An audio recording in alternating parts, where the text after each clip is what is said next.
I'm Jim Burnett of NASA's Lewis Research Center in Cleveland, Ohio. During this 11th episode of our History of Space Travel series, we'll see the NASA moon mission film with many spectacular scenes. It's called Apollo 16, Nothing So Hidden, and it was first released in 1972.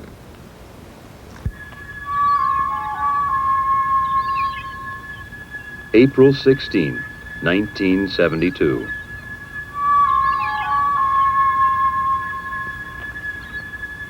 Apollo 16, man's fifth lunar landing, sat silently on the pad awaiting its mission. Inside the astronaut quarters, its relaxed crew ate Sunday breakfast. John Young, a veteran of 3 previous space flights, was commander. Ken Mattingly, command module pilot, would conduct orbital experiments around the moon, while Charles Duke explored the lunar surface with Young. April 22nd. Young and Duke would find themselves strapped into a small electric car called the Rover, bouncing across the lunar plateau known as Descartes. The old water bag is working super. This is going to be a good day, Charlie. Yow! Woo! Man, that's a great big skid. We're doing 10 clicks, Tony. Covered me with dust on that one. As Young and Duke rode the bucking rover to the lunar formation called Stone Mountain, NASA geologist Farouk El-Baz wrote on a blackboard on Earth, "There is nothing so far removed from us to be beyond our reach, or so hidden that we cannot discover it." René Descartes. As John Young would later remark, Apollo 16 would certainly help prove that René Descartes was right. Compacted. Almost like a freshly plowed field that's been rained on. Yet less than 2 days before, it looked as though this would never happen. It was, in Young's words, a real cliffhanger. The Marshall Space Flight Center team was working on a launch vehicle gyroscope problem that threatened to scrub the mission. Less than an hour before liftoff, their advisory to the Kennedy Space Center launch team was go.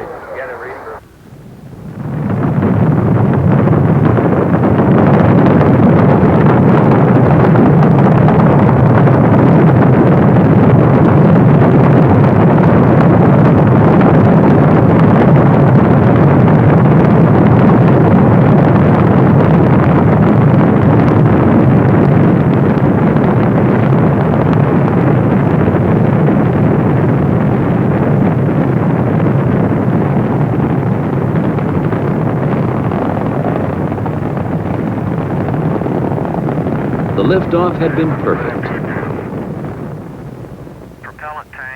During the 3-day flight to lunar orbit, the problems encountered had been more annoyances than critical, such as paint flaking off the lunar module, and later a jammed antenna in one of the lunar module's several communication systems. All in all, it had been a quiet flight. April 19th. The burn into lunar orbit was right on. Oh, Houston, Sweet 16 has arrived. The subsequent maneuvers all went without a hitch. Then the next day, April 20th, Young and Duke undocked the lunar module preparatory to landing, leaving Mattingly in the command module.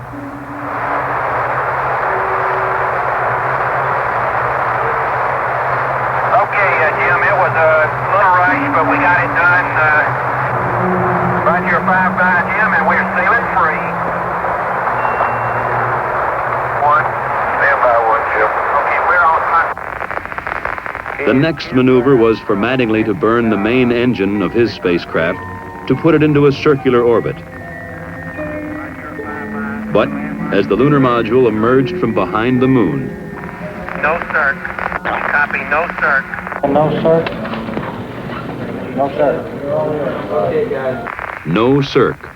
In preparing for the circularization burn, Mattingly had found apparent uncontrolled oscillations in the main engine's backup control system. Following mission rules, he did not make the burn.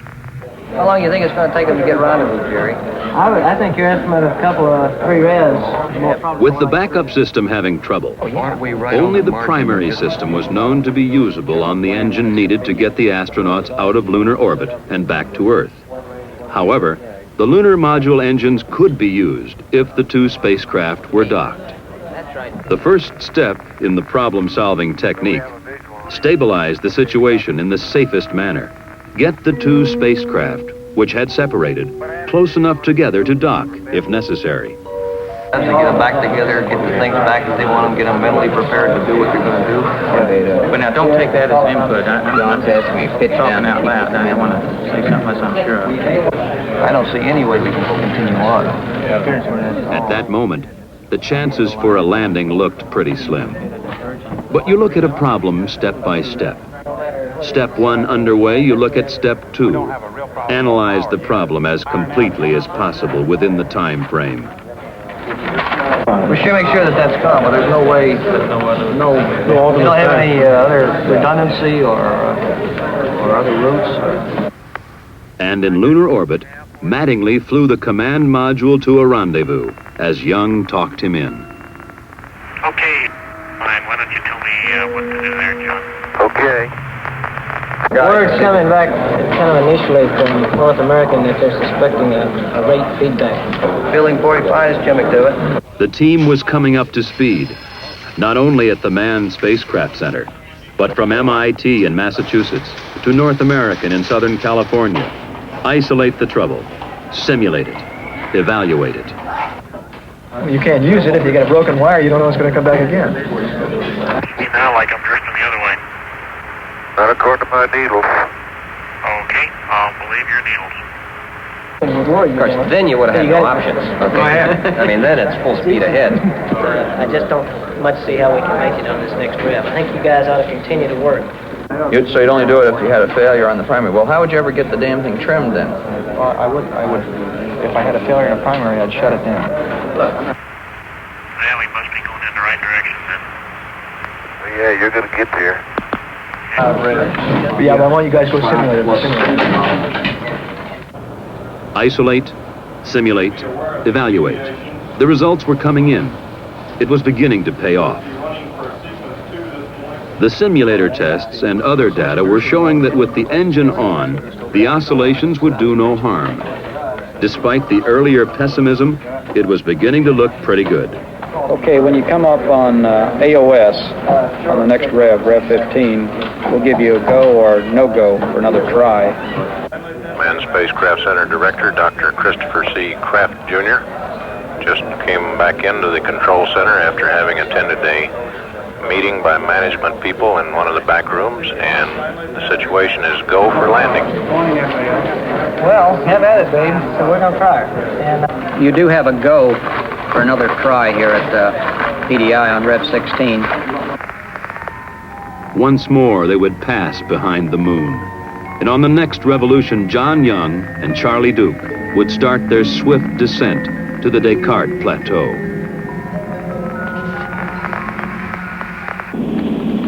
Okay, filter initialization looks good. Right on. Feel that beauty? Come on. 200. Pro. Pitch over. Pitch over. And here it is, Gator, Lone Star. Right on. Call me the thing, Charlie. Okay, 38 degrees. Right helmet on dot, north ray. Okay. Looks like we're going to be able to make it, John. There's not too many blocks up there. Ryan, you go for landing. Right now looks pretty good. Go. Go, Hunter. Okay, any words on this? Filter's still flat. Looking good. It looks good. Transport rate's going down. I'm looking at ag. There comes the shadow. Okay, down at 3, 50 feet. Down at 4. Give me one click up.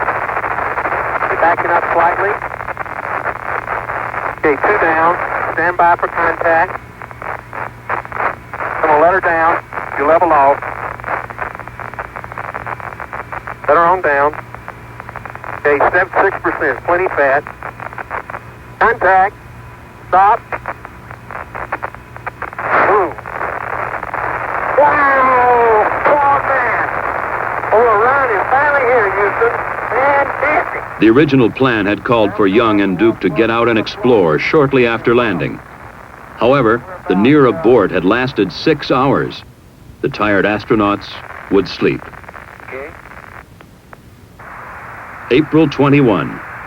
Mission Commander John Young stepped onto the Descartes formation, 11:58 a.m. Eastern Standard Time. They are mysterious and unknown Descartes, Island Plains. Apollo 16 is going to change your image. While their activities were monitored by Mission Control, Young and Duke were also observed by scientists, located across the hall in the Science Support Room. After unloading the rover from its storage bay in the lunar module, they planted the flag. Hey, John, this is perfect with the LIM and the rover and you and Stone Mountain and the old flag.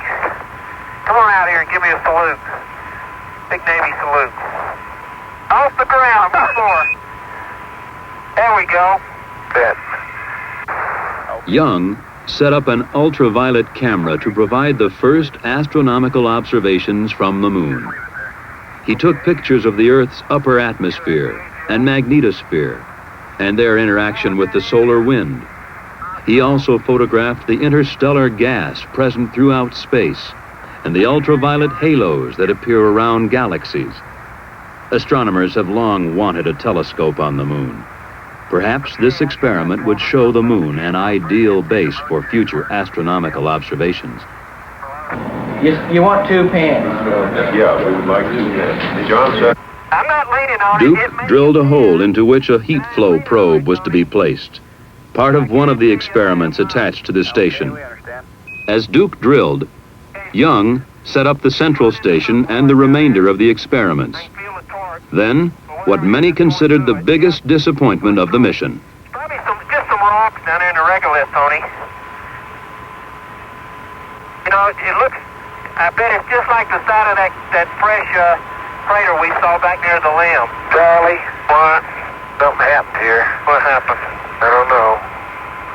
Here's a line that pulled loose.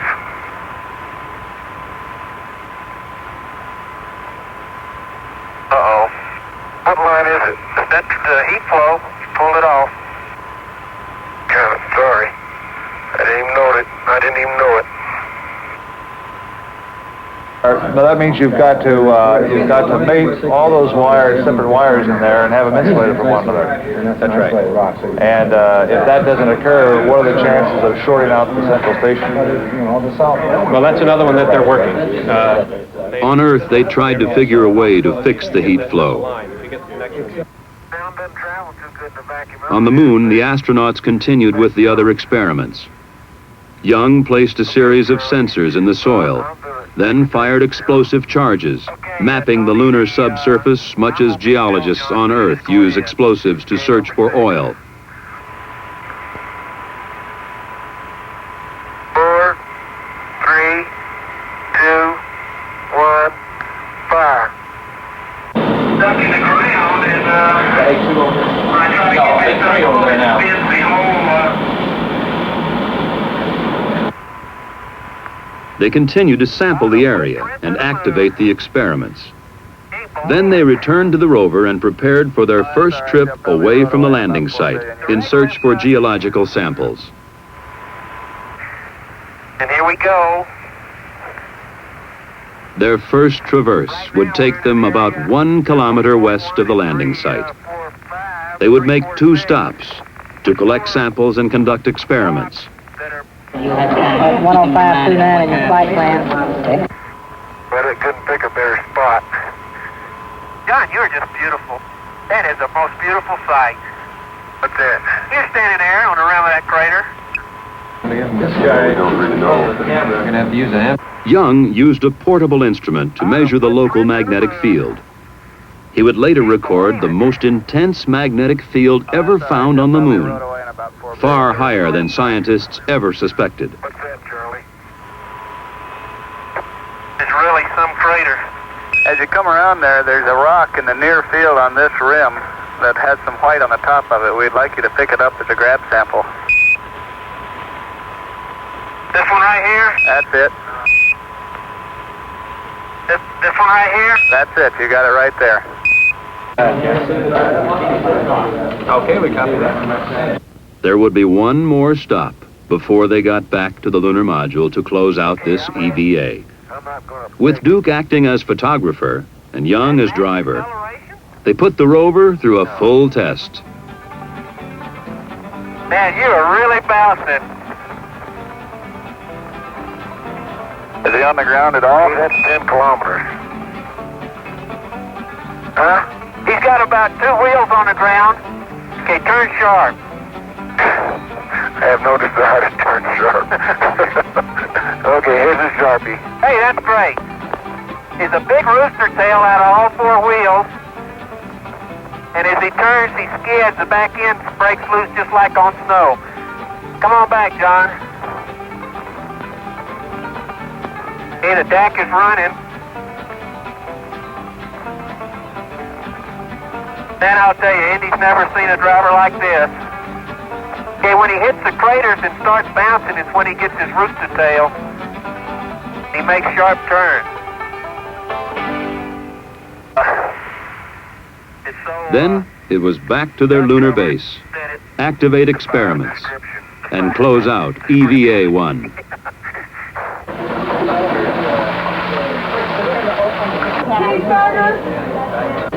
P-wise exercise, is that right? Physical fitness, gym level? Hey, that's right. Please don't take pictures of the hot dogs. Showing the low residue, high protein diet. Anybody got any- On Earth, the scientists took a break. Tomorrow would be another busy day.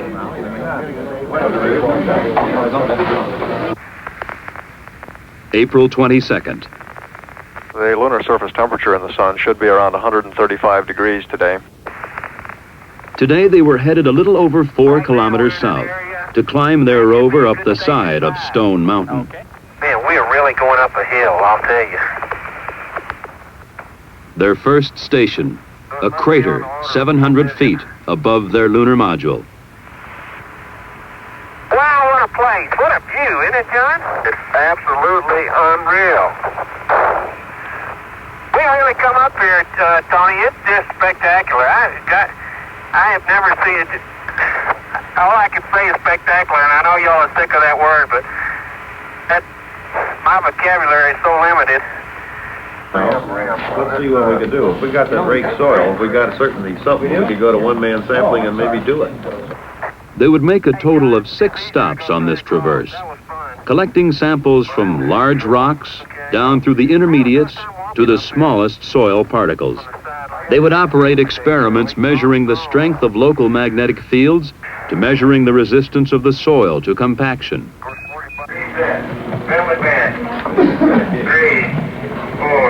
5, 6. Really feels the diesel and bubble is on. How far away is that crater?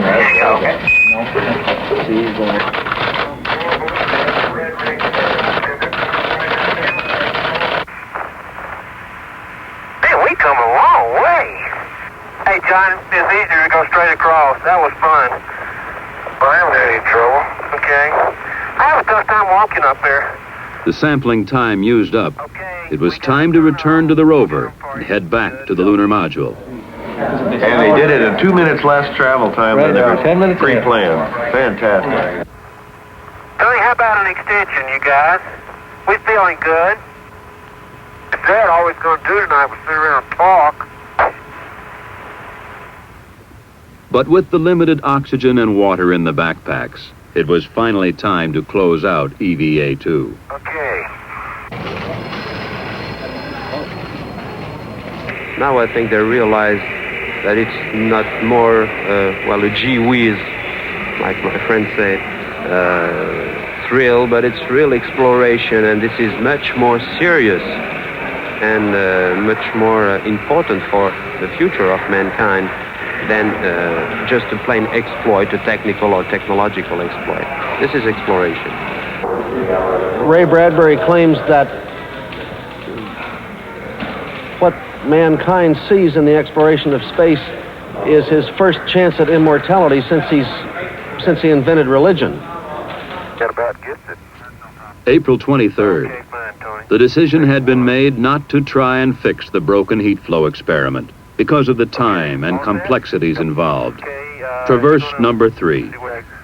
Today, Young and Duke would head north about 5 kilometers to North Ray Crater, the largest lunar crater to be sampled by men.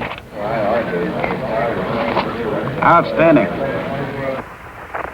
Okay, Tony, it seems to me this is a more subdued surface over here than going towards South Ray.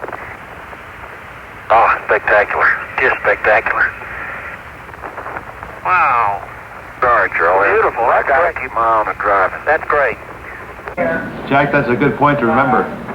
All 3 crews now tend to think they're there before they get there. I remember. Man, does this thing have steep walls. They said 60 degrees. Now, I tell you, I can't see to the bottom of it, and I'm as close to the edge as I'm going to get. That's the truth. Now the routine, if anything on the moon can be called that. Test, collect, photograph. Keep moving. Time is precious on the moon. The crater, they look like drill holes is what they look like. You do that in West Texas and you get a rattlesnake. Here you get permanently shattered soil. How about rolling that one over? No way. Then, one of the most spectacular discoveries of the mission. Look at the size of that biggie. It is a biggie, isn't it? It may be further away than we think No, because it's not very far. It was just right beyond you. And we better press on for the big boulder? Can't blink here, it's dirty. Okay, we're headed that way. You get the tongs, John? Yep, we got I'll carry the rake. That big black dot. Fantastic.